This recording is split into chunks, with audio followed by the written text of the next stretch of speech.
You can tell how convincing the Justice Department's filing in court last night is by the silence that it produced today. It was a day of the silence of the lambs. The Trump lambs said absolutely nothing today in defense of Donald Trump after the Justice Department delivered their most condemning filing against Donald Trump yet last night. Total silence all day long from the whole group of them. Not a word from the craziest among them. Silence from Marjorie Taylor Greene. Silence from Kevin McCarthy, who in fact knows just how bad Donald Trump really is. Did not try to say a word about Donald Trump's defense today. The Justice Department did what previously had been the impossible. They shut up Lindsey Graham. They shut up Marco Rubio. They shut up Marjorie Taylor Greene. It was a very bad day for Donald Trump today, whose life seems steadily on course for much worse days and much more silence from his lambs as the evidence continues to mount against him.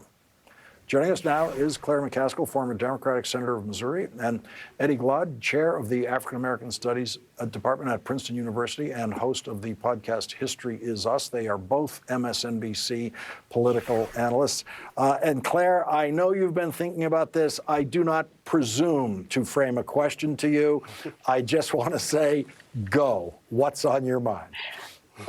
Okay, first of all, last night you were amazing. You said everything that needed to be said about Lindsey Graham, and it was done with facts and the right amount of passion. So kudos to you for your show last night. I think the other thing that's going on, Lawrence, that is worth mentioning here is that these candidates that are running in tough elections are taking Trump off their website. In Nevada, the Republican candidate for the U.S. Senate scrubbed the endorsement of Donald Trump off his website. The candidate in North Carolina did the same thing, changed his website to remove Trump. There is something happening here. It should have happened a long time ago, but it got real today in terms of political damage that the liar that hangs out in Mar-a-Lago has caused his political party.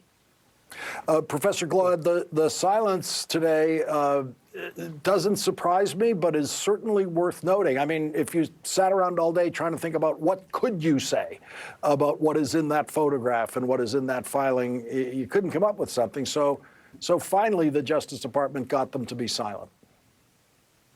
Right. I think so. First of all, I think Claire is absolutely right. But, you know, I'm from the Gulf Coast, Lawrence, and whenever there's silence in this way, it's always a kind of harbinger of the storm to come.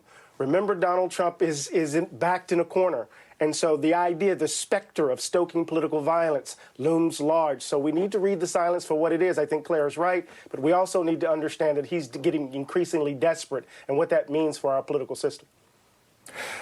Senator, as we go forward, what are you expecting, knowing what you do about the way these investigations are assembled?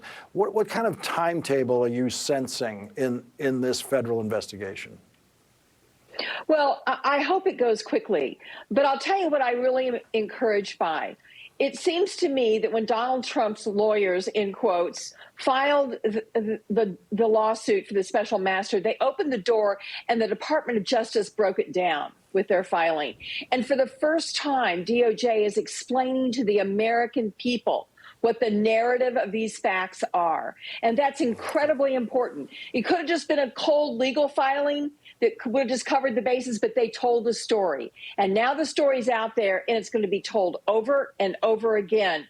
So it has really finally gotten through to them that they have to explain to the American people how serious this is and how much evidence they have. Professor Glaude, there's an old rule in politics that when the other side is destroying themselves, you just stay quiet. That's not what Joe Biden has chosen to do tomorrow night. He is going to go to Pennsylvania. He is going to deliver a primetime address, which is in effect about the state of this union, more so than most State of the Union addresses actually are. What are you expecting tomorrow night? Well, I expect him to make the clear argument that our democracy is at stake, that there's only a choice, one choice to be made. Either you're for democracy or you're against it. There's no in between. You can't play the middle ground. And I think he has to aggressively prosecute that case. He has to tell the American people, show them the evidence that this is what the Republican Party has become. And I think that's really important in this moment. We've seen what the Jan 6 Committee has done in terms of narrating the problem. We see what DOJ is doing in terms of narrating the case. Now the president must make the case to the nation tomorrow night.